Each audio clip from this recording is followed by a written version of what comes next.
Om Jai Sri Mahagam Ganapatiye Namaha. Om Namah Shivaya.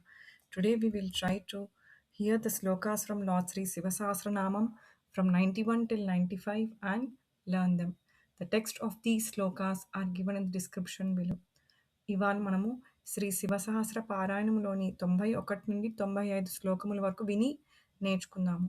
ఈ శ్లోకం text కింద description భాగంలో ఇవ్వబడినది.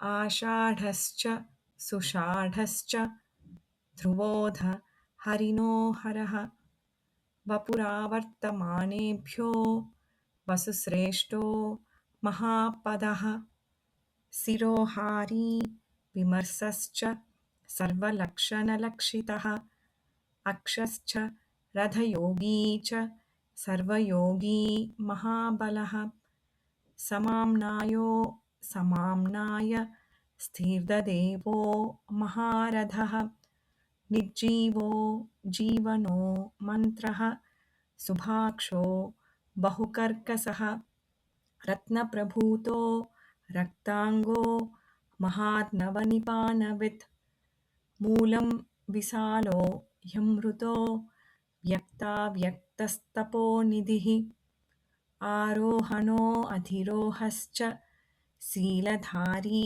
महायसाः सेनाकल्पो महाकल्पो योगो युगकरो हरिः. ओम नमः शिवाय.